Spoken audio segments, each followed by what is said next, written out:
असं होत नाही रे दाद्या, होत माय बाप. वेळ लागतो, कुळानं कुळीचा परमार्थ लागतो महाराज. परदेशी मी डॉक्टरकडे गेले, डॉक्टर म्हणलं काय सांगावं, लईच चक्कर येते, लईच डोकं दुखतंय, लईच भूक लागते. डॉक्टर म्हणला ताई शुगर झाली. नाही झाली. विनोद आहे, लगी माझ्याकडे बघत जाऊ नका, नाही झाली विनोद आहे. मी म्हणलं येडा आहे का तू, आजपर्यंत मला कधी गोड आवडला नाही, कधी खाल्लं नाही, शुगर होणार नाही. ती म्हणला झाली. म्हणलं दादा नाही झाली. ती म्हणला झाली. म्हणलं दादा नाही. ती म्हणला झाली. मी म्हणलं कस काय झाली. ती म्हणला तुझ्या बापाला होती म्हणून तुला झाली. कळतंय ना, इट इज जनरेटिक, अनुवंशिक. तसं ज्ञान सुद्धा कसं असतं, अनुवंशिक. आम्ही त्या ज्ञानाला आयुष्य मागतोय, त्या वंशाला, त्या डीएनएला, रक्तातच परमार्थ पाहिजे. तुका म्हणे ते पाहिजे येड्या गबाळ्याचे, आवलाच सिंहाचीच लागते, लांडग्याची चालत. काही माणसं म्हणले लईच वय कमी पण लईच गाजली हो. आयुष्यभर आम्ही परमार्थ केला, आम्हाला गाव ओळखी ना. 22-23 वर्षाची छटछट पोरगी पण महाराष्ट्र ओळखीतो हिला. कस काय झालं. कबीर महाराज उत्तर देतात, मीरा आपकी कृपा से सब काम हो रहा है.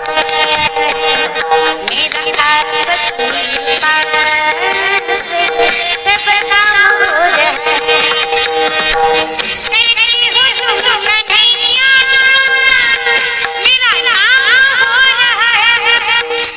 शब्द लक्षात घ्या.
मेरा आपकी कृपा से सब काम हो रहा है. करतोय मी पण करून घेणार तू. महाभारतामध्ये, महाभारत माहित आहे, 5 मिनिटं महाभारतात, लगेच भारतात 5 मिनिटं, 5 मिनिटं महाभारत, लगेच महाभारत, लगेच भारत वापस. 5 मिनिटं महाभारतात जाऊ. महाभारतामध्ये अर्जुनाचा मुलगा अभिमन्यू चक्रव्यूहात जायचंय. द्रोणाचार्यांनी चक्रव्यूह आखलंय, पण द्रोणाचार्यांनी चक्रव्यूहात जायची कुणाची ताकद, बुद्धी, ताकद.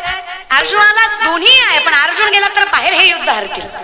मग कुणाला पाठवायचं, धर्मराजा चिंतेत आहे. अभिमन्यू म्हणला तर मी जाऊ. जातोस जा. अभिमन्यू गेला, 7 मंडळ पार केली, केंद्रबिंदू पर्यंत पोहोचला. अभिमन्यू पडला. पडला तसा जयद्रथाने मानेवर लाथ घातली. जयद्रथाने मानेवर लाथ घातली. अर्जुन म्हणला अरे क्षत्रिय नावाने कलंक आहेस तू. एकतर पडाय नव्हता पाहिजे आणि पडला तर जगाय नव्हता पाहिजे. अरे पडला की पडला, वरनं जगला आणि डोळ्यात पाणी आहे रे तुझ्या. अरे अर्जुनाचा पोरगा आहे तू, तुझ्या डोळ्यात पाणी. अभिमन्यू म्हटला, पितामह पडलो म्हणून रडत नाही, जयद्रथाने मानेवर लात घातली पण त्याचा बदला मला घेता आला नाही म्हणून डोळ्यातनं पाणी येत आहे. याला क्षत्रिय म्हणावा. स्वाभिमान होता रे पहिला. माझं अख्खं स्वराज्य उभा राहिलं आणि अख्खं स्वराज्य टिकलं ते माझ्या छत्रपती शंभूराजांच्या शिवरायांच्या फक्त स्वाभिमानावर. इतिहास हा झालेल्या चुका पुन्हा होऊ नये म्हणून वाचायचा असतो. इतिहासात दोन गोष्टी घ्यायच्याच, निष्ठा आणि स्वाभिमान. दोन गोष्टी घ्यायच्या. 56 लाख कोटी हजारांचा तख्त शंभूराजांना मुघल देत होते. नीट आकडा ऐका, आकडा येईन तुम्हाला.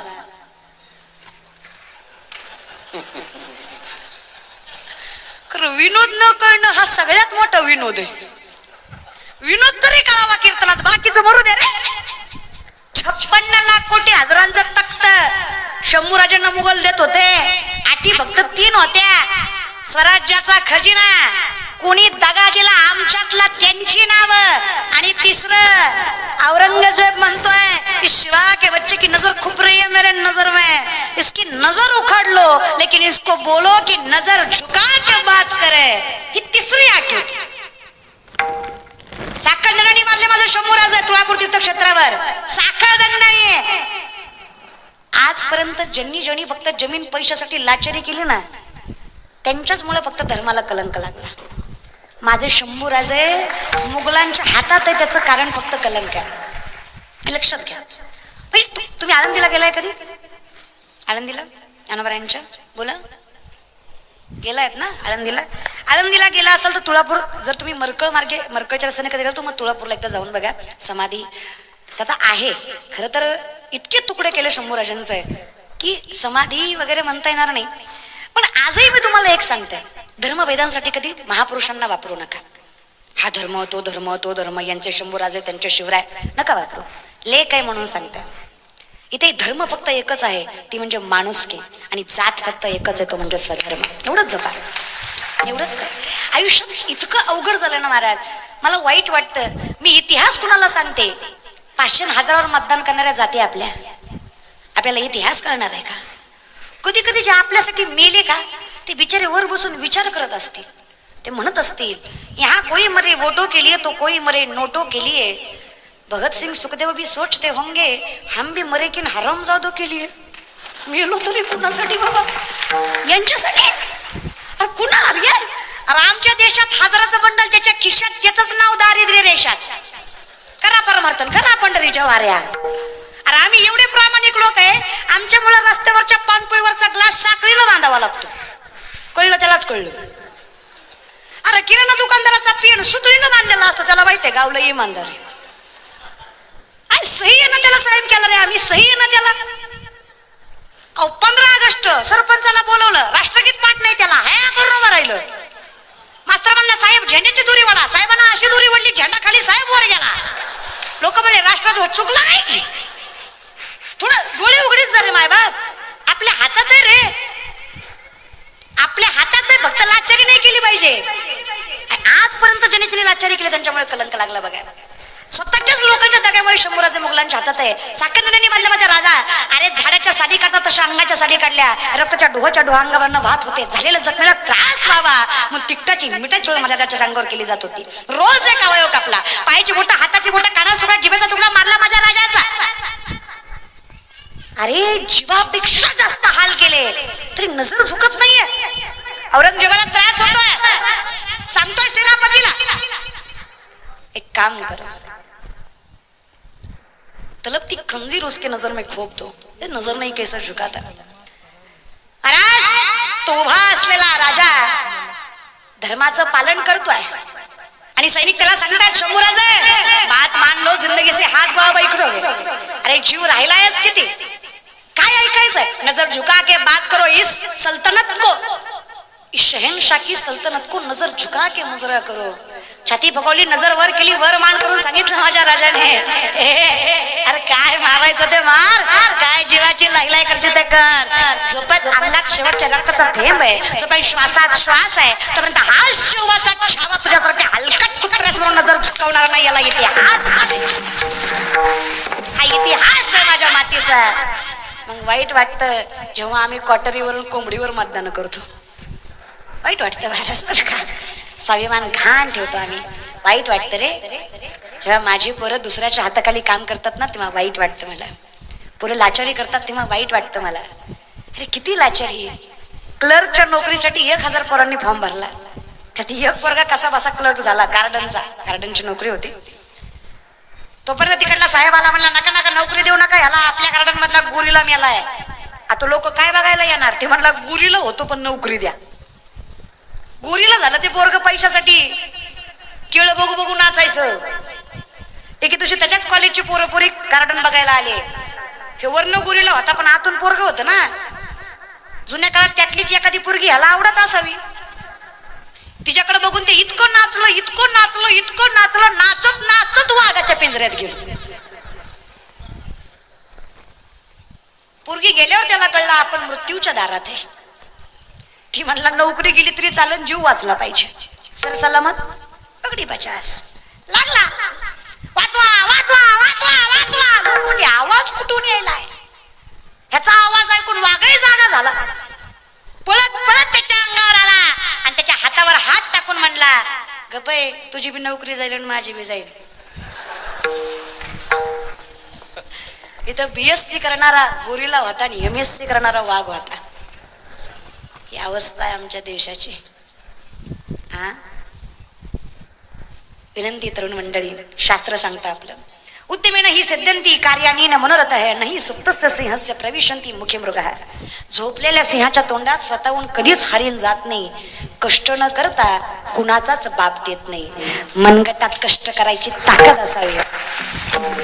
पांडुरंगाची कृपा झाल्याशिवाय राहत पण देव उगच कुणाला देत. लोक म्हणले त्याचा बंगला लय मोठा होता. लय शून्यातनं मोठे झाले हो श्रीराम दादा. लोक म्हणले मी बघितलं मोठं होता ना. लय मोठे झाले पण लय शून्य होतो. शून्यातून मोठे झाले. करंबो शून्यातून मोठे झाले. देव येडा नाही. देव कुणालाच प्रसिद्धी संपत्ती देत. देव येडा नाही. त्या माणसाची पात्रता असल्याशिवाय तो माणूस तिथपर्यंत पोहोचत नाही. कष्ट असल्याशिवाय तिथपर्यंत पोहोचत नाही. कष्टाला पर्याय. अब्दुल कलाम सांगतात सपने वो नहीं जो नींद में आते हैं, सपने वो है जो नींद उडा देते हैं. स्वप्न बघा पण गाठण्याची जिद्द ठेवा. तरुण मुला मुलींना विनंती, पायावर उभा राहिल्याशिवाय आपल्या जीवनात पुढचा विचार करायचा. पहिलं कर्तव्य आहे, पहिला धर्म आहे पायावर उभं. कारण जगातला सगळ्यात मोठा नियम आहे खिशातला पैसा नावातली प्रसिद्धी संपली की कुत्र खात नाही. हे सगळ्यात मोठा नियम आहे. कोरोनात कळलं असून तुम्हाला. कोरोनात करोडपती नवरा करोडपती पॉझिटिव्ह निघाला. सख्खी बायको सख्खी कुत्र्यासारखी भाकर टाकायची. मग नवऱ्यांमध्ये एकाच खुटीला होता. परिस्थिती बघडते महाराज. अवघड असते. मी तर म्हणते 2-3 वर्षात नाही एकदा कोरोना आलाच पाहिजे. येऊ दे लय माजली होती लोक. लय जिरली. फक्त वाईट याचं वाटतं महाराज लोकांची बी लय जिरली. आम्हाला तरी काही कमी माज होता. मला वाटायचं शिवलीला पाटीला आपण 10 माणसं पुढे 10 माणसं मागत तारका भेटत नाही आपल्या. कोरोनात कळलं कुत्र खात नाही आपल्याला. कीर्तन चालू आहे तोपर्यंत मजा आहे. हे कीर्तन जमल्यावर म्हणतात ताई मी तुमचा लय मोठा फॅन आहे. 2 वर्ष मेलता कुठे. आता सेल्फी काढतोय रे. जे नाही सुखाचे दिल्या लोकाला सुखही सांगू नये दुःखही सांगू नये महाराज. जर सुख दुःख सांगायचे तर देवा सांगू सुख दुःख देव निवारील भूक. या जगाला काय सांगायचं महाराज. लोकाला गाडी आणलेली बी सांगायची नाही आणि हप्ते भरले नाही म्हणून बँकेनं नेलेली बी सांगायची नाही. कसं असतं मायबाप. आणलेला पेटच ठेवला की गिरली त्याच्या आधी कळत असत. पण आणलेला टेटच ठेवायचा नसतं. गाडी घ्यायची. माझा बाप आयुष्यभर सायकलीवर फिरला. माझ्या आईनं आयुष्यभर घरात कष्ट केलं. त्यांना 4 चाकीत फिरवणं माझा धर्म आहे. मी माझ्या आई बापाला थाटातच जगवलं पाहिजे. माझ्या आईनं रोज एका प्रकारची साडी घातली पाहिजे. करायचं ना. ब्रँडेडच राहायचं. पण लोकांसाठी लोक चांगलं म्हणतील म्हणून चांगलं वागायचं नसतं. चांगलं वागणं आत्म्याला समाधान देतं म्हणून चांगलं वागायचं असतं. ही संत मंडळी सुखी असो ज्याचं आत्मिक समाधान आहे. बाकी बाकी सगळी कल्पनेची बाधा, बाकी सगळं असत्य है रे. हर किसी के सामने अपने आंसू गिराया मत करो, हर किसी के सामने अपने आंसू गिराया मत करो, अपने दिल का हाल हर किसी को बताया मत करो. मुट्ठी में नमक लेकर चलते हैं ये लोग, हर किसी को अपना जखम दिखाया मत करो. गरज नाही. कल काय सांगत दादा, कल्पनेची बाधा आहे. मग सत्य काय? सत्य माझ्या भगवंताचं नाम. माझं एकच सत्य आहे, माझ्या विठुरायाचं नाव. आणि सगळ्यात मोठं माझं कोण असेल तर तो माझा विठ्ठल. एवढं सत्य जगात, बाकी काही सुद्धा सत्य नाही या विषयाकडे. मग हे सत्य रावणाला कळलं नाही. महादेवाच्या वास्तुशांतीच्या पूजेला रावण आले. जागेवर आलात का? तुम्ही फिरत जा पण येत जा. इष्टी चहा पाण्याला थांबत असते, सोडायची गाव येऊस तर सोडायची. आले का रावणाकडे तुम्ही? आपण नंतर श्रीरामदादाकडे जाऊ. तोपर्यंत या इकडे आले, चला बोला पटापटा. एवढी मोठी लंका, लंकेच्या वास्तुशांतीचं पूजन देवाचं महाराज. असे मंत्र म्हणले, देव झाले खुश. देव म्हणले काय मागायचं ते माग. जगातला पहिला पुजारी वास्तुशांतीला आला, बंगलाच घेऊन गेला. कळलं त्यालाच कळलं. रावण म्हणले एवढाच मूळ काय तर अख्खी लंका होती कोणाची, झाली कोणाची? ज्ञान. पण टिकली का? कल्पना. मग आम्हाला हे सत्य माहित असलं पाहिजे की जगणारा जरी मी असलो तरी तुका म्हणे माझं बोलविता देव. आपुलिया बळे नाही मी बोलत, सुखा कृपावंत वाचा त्याची कुणबी याच्या कुळी जन्मलो जगदीशा. संस्कृत भाषा आम्हा कैसे. अरे मी कोण आहे हा गाथा निर्माण करणारा? अभंग संस्कृत मध्ये तुकोबरायांचे. श्री अनंता मधुसूदना पद्मनाभा नारायण जगत व्यापका जनार्दना आनंद घना अविनाश. मग हे कुणी केलं? साळुंकी मंजुळ बोलत सेवानी शिकविता धनी. हे सत्य ज्याला माहित आहे, ही संत मंडळी व्हावे तया कोळा. बाकी कल्पनेची, कल्पना ही बाधा आहे हे समजायला आयुष्य जातं. मग आम्ही आयुष्य ह्या फालतू माणसाला मागत नाही ज्याचं आयुष्य फक्त कल्पनेत केलं. आम्हाला माहित आहे. काय माहित आहे? अर्जुनाने जयद्रथाला वचन दिलं. आले का जागेवर? थोडं येऊस तर बघते ना शांत महाराज. थोडं या फिरून या जरा. महाभारतात गेलतो ना आपण. जयद्रथाने मानेवर लाथ घातली ना. अर्जुनाने विचारलं ना, क्षत्रिय का तू? डोळ्यातनं पाणी आलं तुझ्या. तो काय म्हणला? पडलो म्हणून रडत, त्याचा बदला घेता आला नाही म्हणून क्षत्रिय असतो, शोभला. आता जीव सोड, बाप जिवंत आहे तुझा. उद्या सूर्यास्तापर्यंत जयद्रथ जर नाही मेला ना तर हा अर्जुन स्वतःची चित्ता स्वतः रचल आणि त्यात उडी स्वतः माराल. हे वचन आहे अर्जुनाचं. अर्जुनाने वचन घेतलं महाराज. अर्जुनाने वचन घेतलं. काय घेतलं? जयद्रथ उद्या सूर्यास्तापर्यंत मेला नाही तर स्वतःची चित्ता कळते ना, स्वतः रचल आणि उडी स्वतः मारे. दुसऱ्या दिवशी सूर्योदय झाला, शंख पुकारणी झाली, युद्ध चालू झालं. दिवसभर जयद्रथ हुडकला पण सापडलाच नाही. आता सापडला नाही तर मारायचा कसा? देवाला काळजी वाटायला लागली. देव म्हणले अर्जुनानं जर चिता रचली त्यात जर अर्जुनानं उडी मारली तर महाभारत ऐकणारे लोक म्हणतील ही मरूस तर ही करीत काय होतं. कारण आम्ही काय म्हणतो, मागे पडे बाबा आली आघात. आम्ही एवढं देवाचं विश्वासानं नाव घेतो तरले तर ती हा भरवसा हा नाम धारकाचा ठसा सही देव देव आम्ही बोलायचं. आणि देवानं जर असा अर्जुन मरू दिला तर लोक मानतील का देवाला? देव आहे तर मुंगीच्या पायातल्या पैंजनाचा आवाज सुद्धा देवाला ऐकू येतो. कळतो तुम्हाला? ते म्हणताल मग माझं कसं ऐकत नाही. आपलं कसं आहे ना, एक माणूस एका महाराजाकडे गेला, म्हणला वर्षात लेकरू झालं पाहिजे. खर तर हाच विनोद आहे पण मरू द्या तिकडं महाराज. महाराज म्हणला हरकत नाही, नारळ घे तुला वर्षात होईल. हा वर्षाने महागारी आला. म्हणला भामटा येतो, वर्ष झाले लेकरू नाही. महाराज म्हणला दुसरा नारळ घे पण माणसात बुंबलू नको. दुसरा दिला महाराज. हा 2 वर्षाने आला. म्हणला पक्का भामटा येतो. 2 वर्ष झालं एक लेकरू नाही. सगळ्याला सांगत होतो नारळ काय फायदा झाला, एवढ्या लाईन माणसं उभं राहिले. मी सगळ्याला सांगत असतो नारळ काय. ते म्हणला गप्प आहे, आजपर्यंत माझा नारळ फसला नाही, तुझ्या बाबतीत 2दा फसला. तुझंच काहीतरी चुकते. अचानक महाराजाला आठवलं. महाराज म्हणले खरे जेवढी माणसं माझ्याकडे लेकरू मागाय आली सगळी बायको घेऊन आली, तू 2दाही एकटाच आला.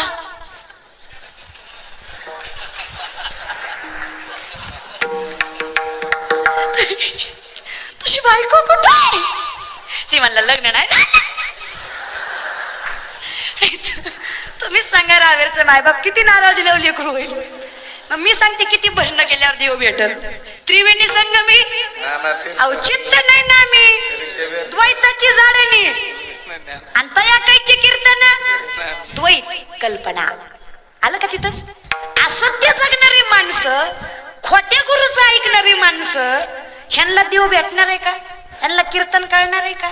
अवघड आहे दादा. म्हणून ज्यांना सत्य जगलं ही संत मंडळी सत्य का जामुखे निदान नामा म्हणे तया असावे कल्याण हे सत्य आहे जगात. बाकी काही सत्य नाही. आणि हे माहित असून सुद्धा अहंकाराचा वारा या विषयाकडे महाराज अर्जुनानं वचन घेतलं. देवाला चिंता वाटायला लागली. सुदर्शन चक्र फिरवलं. सुदर्शन चक्र फिरवलं. सूर्यास्ताच्या अगोदर सूर्यास्त केला. सूर्यास्ताच्या अगोदर सूर्यास्त केला. अर्जुनाला वाटलं मी हरलो.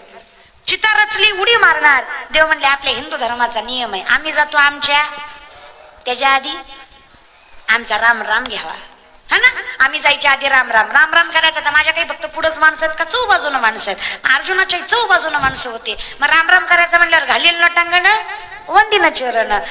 जसं अर्जुनाने मागे मान वळवली पाठीमागच्या गर्दीत जयद्रथ होता. कारण आपल्याकडे नियम आहे शत्रू जरी असला तरी अंतकाल चुकवायचा नाही. हा नियम जयद्रथाला माहित होता. तो धर्म पाळणार हे भगवंताला माहित होतं. आणि अर्जुन त्याला बघणार या विश्वासावर अर्जुनाच्या त्या विश्वासामुळे सूर्यास्ताच्या अगोदर सूर्यास्त केला. जयद्रथ दिसला. अर्जुन म्हणला दिसून काय फायदा सूर्यास्त झालाय. झालाय का? सुदर्शन चक्र माघारी घेतलं. सूर्यास्ताला वेळ होता. अर्जुनाला कळलं देवाची लीला आहे. जाग्यावर बाण मारला. जयद्रथ मेला. पटपट बोला. वचन कुणी घेतलं? हा वचन कुणी घेतलं? अर्जुनानं पूर्ण केलं ड्रायव्हरनं. अर्जुनाचं कोण होता देव? चालक होता ना. अहो सारथी होता ना. सारथी म्हणजे ड्रायव्हरला जीव थडाला महाराज सारथीन दादा. हा मग देव बघा वचन कुणी घेतलं? अर्जुनानं. बाण कुणी मारला? बाण कुणी मारला? मेला कोण? पण मेला कुणामुळे? असलीच गत आहे आपली महाराज बरं का. अहो बाण मारणारे जरी आपण असलो तरी मारवून घेणारा आणि आपल्या दुःखाचा संवार करणारा फक्त माझा पांडुरंग हे ज्याला कळालं नामदेवराय आयुष्यात त्याच्यासाठी मागतात प्रथमच. अकल्प आयुष्य व्हावे तया कुळा अकल्प आयुष्य व्हावे तया कुळा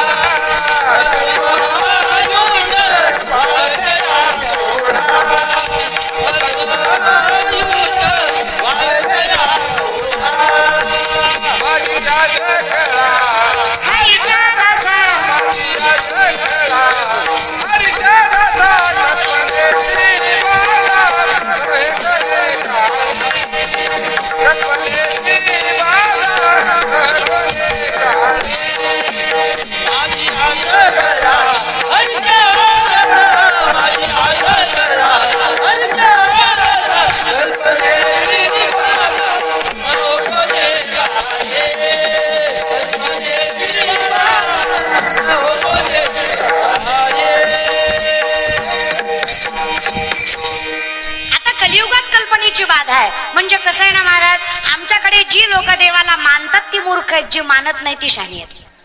खरंय का खोटं? आमच्याकडे सुशिक्षित कोण जो देवाला मानत नाही आणि मूर्ख कोण जो देवाला मानतो. आता यांना कोणी सांगा अरे येड्या तुझा अन्न पचवणारा सुद्धा माझा पांडुरंग आहे रे. तुझी चपाती खातो ती दुपारपर्यंत जी पचती की नाही जठरामध्ये अग्नी म्हणून वास करणारा माझा विठ्ठल आहे रे. गीतेमध्ये वर्णन आहे अहम वैश्वानरो भूत्वा प्राणिनाम देहमाश्रित प्राणापान. हे जे काही समायुक्त होतंय ना हे जे काही जिरतंय ना हा जिरवणारा माझा विठ्ठल आहे. तुम्ही कसं देवाला नाक करता रे? आमच्याकडे कसं झालंय कळत नाही. एवढं जरी कळलं तरी त्याला शान म्हणावं. कळत नाही एवढं जरी कळलं तरी त्याला शान म्हणावं. आमच्याकडं आम्ही फसतो हे कळत नाही रे. एक पोरगा एसटीत चढला खाली उतरला मोठे मोठे नाही हसायला लागला. शेजारच्याने सहज विचारलं एवढा काय असतो? ती म्हणला कंडक्टरला फसवला. तर म्हणला कस काय? मग म्हणला तिकीट काढलं गेलंच नाही. कळलं त्यालाच कळलं. अरे येडे, याच्यात कंडक्टरच्या बापाचं काय गेलं? इथे कोणाचे काय वागेले, ज्याचे त्याने अनहित केले. तुका म्हणे आईची बुद्धी ज्याची जड त्याहून दगड. बडा देवा. एका माणसानं तासभर भाषण केलं, देव नाही याच्यावर. कशावर? देव नाही याच्यावर.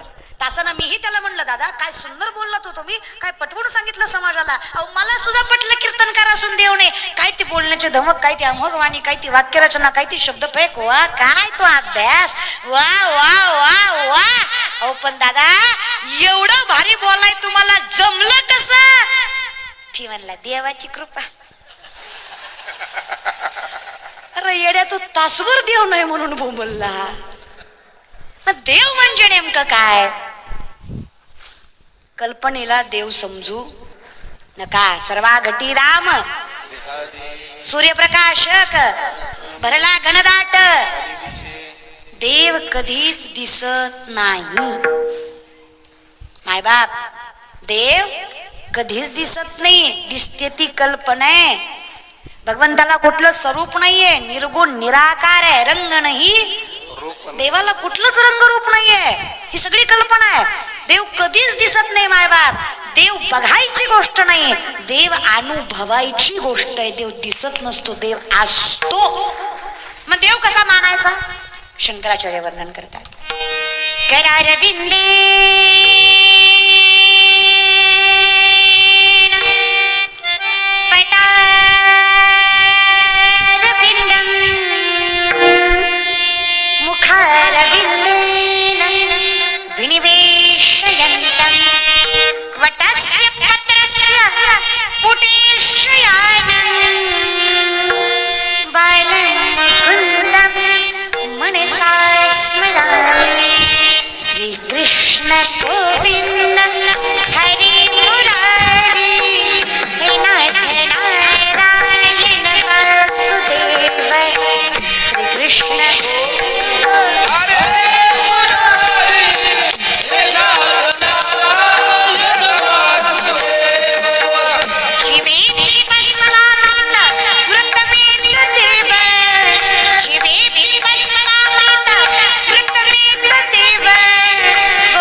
शबरी घेत रहा कृष्ण दामोदरम राम नारायणम जानकी वल्लभ अच्युतम केशवम कृष्ण दामोदरम राम नारायणम जानकी वल्लभम.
श्रेष्ठत्व नामाला आहे. ही मत कहो खुदा से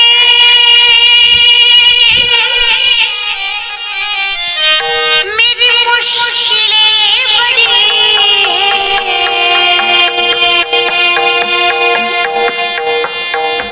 इन मुश्किलों से कह दो मेरा खुदा बड़ा है.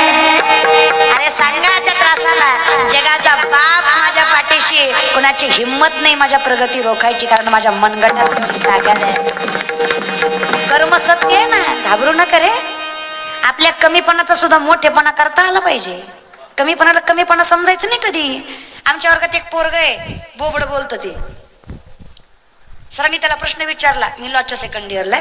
सरांनी त्याला प्रश्न विचारला, सरांनी म्हटले या प्रश्नाचं उत्तर दे. ते उत्तर देताना आम्हाला कळलं ती बोबड आहे. अख्खा वर्ग हसला हो, सरही हसले. सर म्हणले येडा आहे का तू? अरे तू लॉला ऍडमिशन घेतलंय, तू कशी केस लढणार आहे? तर मला थतलं बोलू नका. कथलं बोलू? थतलं नाही तर कथलं बोलू? अरे तू वकील कशी करणार, वकिली कशी करणार? अरे येड्या, इथे बोलण्याची स्ट्रॅटर्जी पाहिजे, फिरवता आलं पाहिजे. अरे तू येडा आहे, तुला बोलता येत नाही, तू काय शब्द फिरवणार आहे? म्हणलं तर मी काही बी बोलू शकतो. ती म्हणलं कसं बोलू शकतो? सर म्हणले हे 20 रामायणाचे ग्रंथ घे, उद्याच्या लेक्चर पर्यंत यातले 5 जरी विकले ना पट्ट्या, मास्तर नोकरी सोडून तुझ्या पाया घालून जाईल. सरांनी अंडरस्टिमेट केलं, त्याला ग्राह्य धरलं. माऊली दुसऱ्या दिवशीचं लेक्चर भरलं, पोरगा उभा राहिला. सरांनी विचारलं का रे ग्रंथ विकले? किती विकले? थगले विकले. सर म्हणले कस काय लय थोप आहे म्हणला. तर प्रत्येकाच्या दलवाद्यात जायतो, दलवादा वाजवायतो. त्यांनी दलवादा उदलला, त्यांना फक्त म्हणायतो हे बदा हे रामायण, हे बदा हे रामायण, तुम्ही घेता का मी वाचून दाखवू? लोक म्हणले देण वय पुढं, तुझ्याकडनं तिथं ऐकण्यापेक्षा घेतलेलं स्ट्रॅटर्जी. ज्याला स्वराज्याच्या भाषेत गनिमी कावा म्हणला जातो. तुमच्याकडे किती आहे, तुम्ही त्याचा कसा वापर करता हे ज्याला कळालं, यश त्याच्या पायाशी आहे रे. दुनिया झुकती है, झुकाने वाला चाहिए. 2 लाख पायदळ 1 लाख घोडदळ आहे माझ्या स्वराज्याचं फक्त. 2 लाख पायदळ आणि 1 लाख घोडदळ आहे फक्त माझ्या स्वराज्याचं. याच्यापेक्षा 100 पटीने जास्त सैन्य माझ्या शत्रूंचं. तरी सुद्धा 260 पेक्षा जास्त किल्ले त्यांच्या नाकावर टिचून माझ्या राजानं 40 वर्षाच्या आत हस्तगत केले. हा इतिहास आहे माझा. म्हणून इतिहास वाचा, व्यापार कसा करावा हे कळतं म्हणून वाचा, म्हणून ज्ञानेश्वरी वाचा. समजून घ्या जरा. अरे डोकं असावं लागतं, कशाचं काही करता येतं, फक्त योग्य त्या ठिकाणी पैसा खर्चता आला. कलियुगात पैसा कमवायचा अवघड नाही, खर्चायचा अवघड आहे. आणि ज्याला पैसा कुठे खर्चावा हे कळत नाही, त्याची अवस्था शाहरुख खानच्या पोरासारखी होती. कळलं त्यालाच कळलं. त्याच्या बापाकडलंय होता, फक्त पोराला अक्कल नव्हती म्हणून जमानत भेटत नव्हती. अवघड आहे रे माय बाप. आपले आदर्श असले पाहिजे.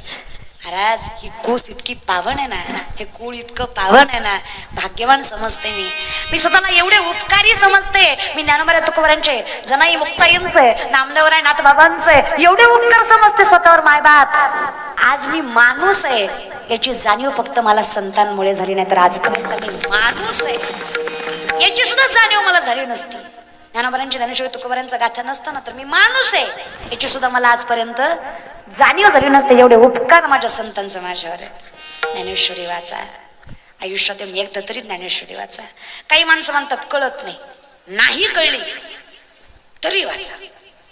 आज नाही कळली उद्या कळेल, उद्या नाही कळली परवा कळेल. मायबाप तुम्हाला ज्ञानेश्वरी नाही कळली तरी चालेल, माझ्या ज्ञानेश्वरीला तुम्ही कळलात, तुमच्या जीवनाचं कल्याण आहे. माझ्या ज्ञानोबरांना तुम्ही कळावं. तुम्ही बोट फिरवा ज्ञानेश्वरीवरनं, आयुष्यभर माझं नाव घेऊन तुमचं बोट धरते ही संत मंडळी. ज्यांनी फक्त नामाचा आधार जरी घेतला ना, ज्यामुखी निदान म्हणजे कमीत कमी. निदान म्हणजे आपण म्हणतो ना निदान एवढं तरी. अहो निदान बोट जरी फिरवलं ना, अहो नुसता हरिपाठ बघितला ना, अहो हातात घेतला ना,